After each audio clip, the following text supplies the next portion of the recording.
The Zen Environment by Marian Mountain. Chapter 9, PatchRobe Zen. Here, in this humble mountain cabin on the east side of a great oak tree, I sift the ashes of yesterday's dreams.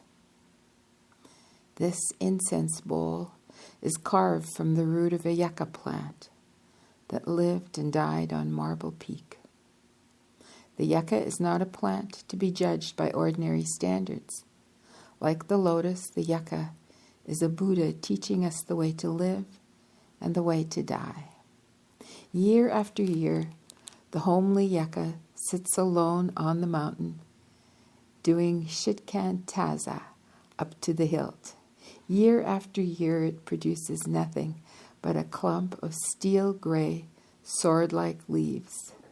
Then, after many years of meditation, the Buddha nature of the plant is suddenly awakened. That spring, it sends forth one sturdy stem, as tall as Shakyamuni, and robed like a prince in a cluster of pale yellow flowers. Then, having realized itself completely, the yucca dies to its old life and is instantly transported to Mount Gridhrakuta, where Buddha sits and holds it aloft for everyone to see. Once again, the one who recognizes the true nature of an ordinary flower shows Buddha the smile lines on his original face. I light a stick of pine incense and set it in the bowl.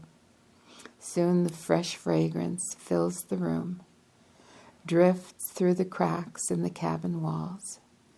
Suzuki Roshi told me that when we light incense, it is an invitation to Buddha, who is passing by our house, to come in and sit with us. I open the windows of the cabin and invite the spirit of my old master to join me here in my small room. I spread my grass mat on the rough floor and bow 9 times. I set my zafu on the mat. I gasho to one who is already sitting on my zafu. I turn and gashu to the one who is already sitting across the room. Then I sit down on the cushion and cross my legs. My meditation cushion is made from scraps of discarded cotton material, which I picked up here and there in my cloudwater life. The idea for a patchwork zafu came to me after reading about an incident in the life of Maha Kasyapa, Gautama Buddha's successor. Maha Kasyapa was a very simple and humble man. Before he met the Buddha, he had a following of religious practitioners of his own, so his Zen practice was rather mature. He was a forest dweller and a lover of solitude. He begged for alms and always wore cast-off clothing. Buddha was more polished in his Zen expression than Maha Kasyapa. You might say that Buddha's Zen was as refined as silk, while Maha Kasyapa Zen was as plain as cotton. After becoming Buddha's disciple, Maha Kasyapa must have felt a temptation to try to refine his Zen practice so that it looked more like Buddha's. This is natural. When we are moved to become a disciple of a Zen master, we usually want to become more like our master.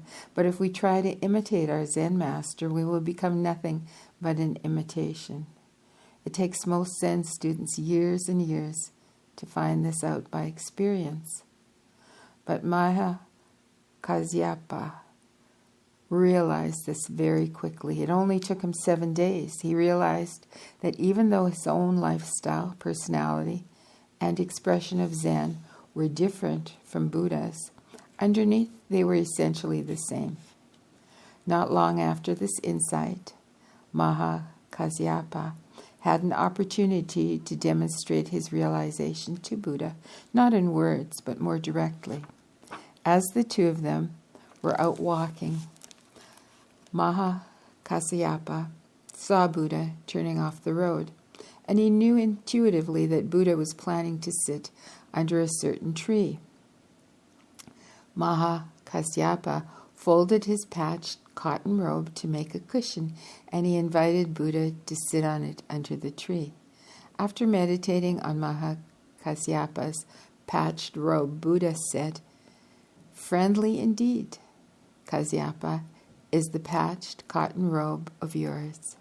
It is soft, of good texture, well made and comfortable." In praising Mahakasyapa's robe, Buddha was actually praising Mahakasyapa's Zen practice. The Buddhist robe represents the Dharma or teaching handed down from Buddha. The early followers of Gautama Buddha traditionally wore either a saffron-colored hempen robe, like the garments worn by Indian criminals, or else they made robes out of scraps taken from dung heaps. After Buddha praised his disciples' patched robe, Mahakasyapa offered it to Buddha, and in return, Buddha presented his own robe to Mahakasyapa. This incident in the lives of Buddha and Mahakasyapa expresses very simply and clearly the original meaning of Zen Buddhist Dharma transmission and ordination. Strictly speaking, the Buddhist transmission is identical to Buddhist ordination, so the ordination ceremony should express the true spirit of full transmission. Transmission isn't a complicated affair. It's very simple, like friendship. True transmission, like true friendship, doesn't flow in one direction only from the Zen master to the Zen student. It flows both ways, simultaneously. Transmission is a mutual giving and a mutual receiving. It is an identification between master and disciple, a realization of not two and not one. One of my Zen teachers, Koban Chino Roshi, pointed out, transmission is not like passing old fancy furniture to the grandson. The job of the new generation is to create the tradition, to transmit the spirit of the tradition. Suzuki Roshi transmitted the spirit of the tradition. On the first morning I met him in his life. After meditating together, he said, "I can only teach you Japanese Zen. In time, you will find your own Zen. First, you must learn Japanese Zen, and later you will discover American Zen. You will be Zen pioneers." It was a simple message, but powerful. It pierced through my emotional armor and my intellectual straitjacket to settle deep in my guts. But it wasn't just a personal message, it was a special message, like the one of the great Zen pioneer Bodhidharma transmitted to his disciple Eka, E-K-A, or the message Buddha transmitted to his disciple Mahakasyapa.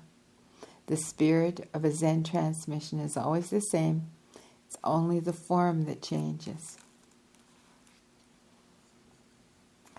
But my first and second Zen masters offered to ordain me as a Zen priest, and both times I resisted.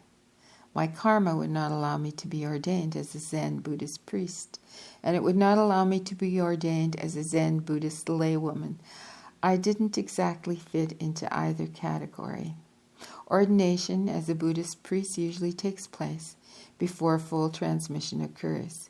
It corresponds with what I have described as the first phase of Zen.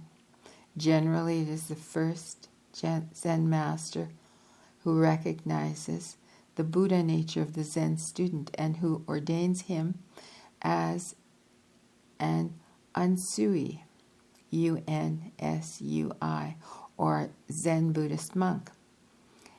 In the ordination ceremony, the monk receives a new name, a bowing mat, 3 robes, and a set of begging bowls. At this time, the monk confesses and renounces past wrongdoing and vows to keep the Buddhist precepts. The next rank of priesthood usually corresponds with what I've described as the second phase of Zen. It is a period in which the chief junior monk engages in active practice, teaching, generally at a Zen Buddhist temple or monastery. The ceremony performed at the time of entrance into this rank expresses the testing and challenging, in brackets, bodhidharma, spirit of the second phase of Zen. Let me read that sentence again. The ceremony performed at the time of entrance into this rank expresses the testing and challenging spirit of the second phase of Zen. The next rank of Zen usually corresponds with what I have described as the third phase of Zen. The transmission ceremony, generally performed in secret by the third or true master, expresses the monk's graduation into full priesthood. To be offered Buddha's robe, not just once but twice, and to refuse it not just once but twice, is not a matter to be taken lightly. Dogen Zenji was very strict on this matter. He went so far as to say, in an essay on the merit of wearing a Buddhist robe, that the attitude of those who have realized their Buddha nature and yet refused to accept the Buddha's robe was, quote, unpardonable, due entirely to their extreme foolishness and unbelief, end quote. This may be true, but not always. Since ordination is the same as transmission, much as 2 sides of one coin are the same as each other, but not exactly, it is obvious that if ordination occurs, sooner or later transmission will manifest itself. Or if transmission occurs, then sooner or later ordination will manifest itself. It depends on karma, however, just how long it will take for the flip side of the coin to appear. While most disciples receive ordination before transmission or shortly after, this is not always the case. The 6th Zen patriarch, Huining, for example, waited 15 years after he secretly received true transmission from the 5th patriarch, before he came out of seclusion and was formally ordained into the Buddhist order. He spent those 15 years living in the mountains. To his neighbors, he appeared to be just an ordinary man, but unknown to them, he was practicing shikantaza up to the hilt, extending and deepening his Zen transmission. When I was at Tassajara, Suzuki Roshi once asked me to think about a new design for a Buddhist robe that would clearly manifest the true spirit of American Zen Buddhism. Roshi realized the difference between American Zen and Japanese Zen. He once said, "Here in America, we cannot define Zen Buddhists the same way we do in Japan. American students are not priests and yet are not completely laymen. I understand it this way, that you are not priests is an easy matter, but that you are not exactly laymen is more difficult. I think you are special people, and I want some special practice that is not exactly priest's practice and not exactly layman's practice." The special people Suzuki Roshi found in America are really not special at all. They are Maitreya Zen Buddhists. At the moment, Maitreya Zen Buddhism may appear to be revolutionary, but this is only in comparison with the traditional Buddhism of the past.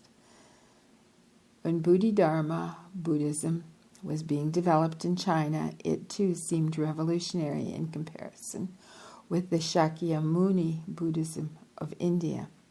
I personally feel the Maitreya Buddha wants a robe that will express his or her informal, democratic pioneer spirit. And I feel that Maitreya Buddha also wants an ordination ceremony that is a mutual transmission of Dharma robes, not only between two Buddhas, but between two old friends. So before the Zen master offers the disciple the silk robe that represents the refined spirit of Japanese Zen, the disciple might ask the master to meditate on the patched cotton robe that represents the crude spirit of American Zen.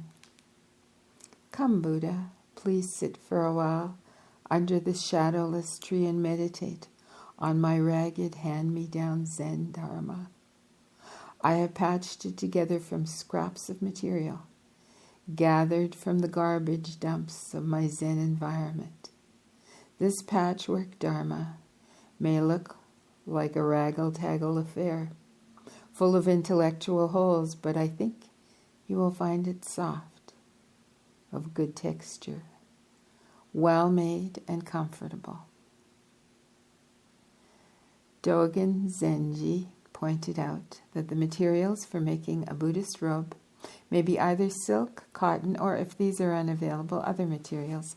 He said that cotton was not necessarily pure, nor was silk necessarily impure. In other words, according to Dogen Zenji, we shouldn't discriminate between pure and impure, fancy or plain, silk or cotton. But then Dogen went on to discriminate, in brackets, an annoying habit Zen masters have, close bracket, and said that the best material for a Buddhist robe is discarded cloth, preferably cloth that has been thrown away in the garbage dump. Dogen twice refused to accept an honorary purple outer robe offered to him by the Emperor of Japan. The third time the Emperor offered it to him, Dogen accepted the robe, but he vowed never to wear it during his lifetime. He wrote this poem to explain his unpardonable refusal.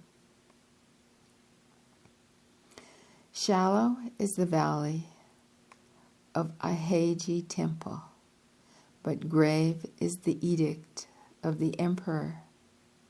If an old monk here wore a purple kasaya, he would be laughed at by monkeys and cranes. Perhaps the material that best represents the democratic pioneer spirit of American Zen Buddhism is faded denim. Not only is this material worn by working people as well as prisoners in American jails, but it has become increasingly popular with all kinds and classes of Americans, women as well as men. So I'm wondering if Maitreya Buddha might like a robe made out of pieces cut from discarded Levi's. How do you feel about it? How do you feel about it? I've been meditating for many years on this matter of Buddhist ordination. Lately, I've come to see both sides of the mountain. According to some interpretations, the Bodhisattva is one who first enlightens himself and then helps enlighten others. But according to Dogen Zenji, the Bodhisattva is the one who helps everyone else attain enlightenment before he himself attains it. So a Zen student who vows to postpone Buddhist ordination until all sentient beings are ordained is no different from a Zen priest who wears Buddhist robes. Suzuki Roshi told his beginning Zen students that any one of them who reverently recited the short poem chanted by Zen monks after Zazen would wear a Buddhist robe identical to his own. Since my old master taught me this, I believe it to be true. So, for those like myself who don't yet wear the Buddhist robes, but who wish to transmit the spirit of Buddhism forever, even if only to one true Bodhi seeker. I suggest that after you have come to the end of a period of Zazen, you put your hands together in the mudra of Gasho and reverently chant this gatha, which is a Dharma poem.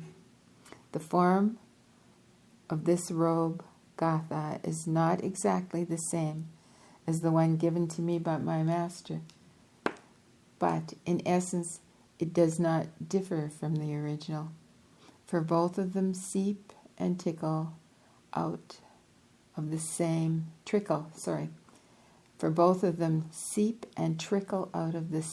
deep source, the compassionate heart of the Buddha. How wonderful to wear Shakyamuni's robe, formless but embracing all form. Now, as the Dharma is unfolded, may all sentient beings awaken. How wonderful to wear Bodhidharma's robe, timeless but embracing all time.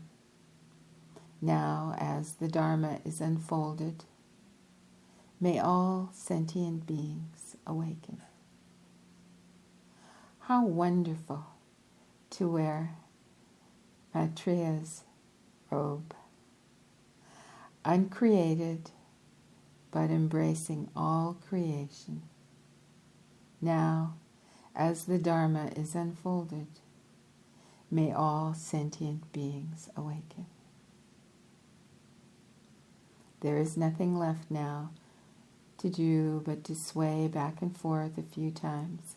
Unfold your Dharma legs and allow your Dharma body to rise from the seat under the Bodhi tree.